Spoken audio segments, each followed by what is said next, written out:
The game we're supposed to be playing is to do the most important or the most valuable things in terms of tasks and goals and learn to say no to the low value ones or the zero value ones. Now, in saying no, that also might include some delegation or some elimination or some automation. It might just not be a blank no, push off. We just have to make sure we're playing the right game, because if you think the game you're playing is to get to the end of the to-do list, you're going to struggle. The game is to work out the most important things to do and to move the others on. Now, because we fall, in addition, into common pitfalls like distractions and meetings and emails, it can also create overwhelm in itself. It might not just be the fact that we're not planning sufficiently, for instance.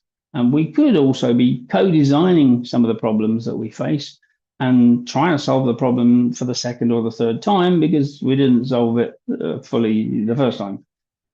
So although we don't like to admit it, it's not just a lack of planning that causes a problem. We co-design some of these issues ourselves, either because of a lack of focus or because we listen too much to the urgency screams from other people, or we just don't do things fully and complete them properly the first time, so we end up doing them a second or a third time. Of course, we can talk about the productivity pyramid, and in simple terms, that's looking at 3 different levels of productivity, and 20% of your schedule, 20% of your week really needs to be committed to the highest priorities. I mean, that's talking about Pareto. Wilfredo Pareto, the Italian economist or sociologist that watched his pea plants grow and realized that a small percentage of those pea plants produced most of the fruit, most of the peas. And being an analyst, he counted them and he worked out that 20% of the pea plants produced 80% of the crop. And then he started to apply that formula to everything else.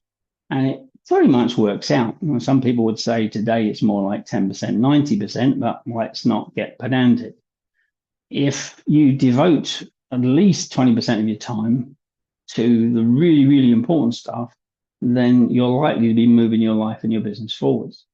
We would want around about 60% of our day to be on our day job, as opposed to the 2 hours, 53 minutes that most of us are probably achieving. If we can get it up to 60%, then we're going to have over 4 hours working on the real day job, and that could be transformative.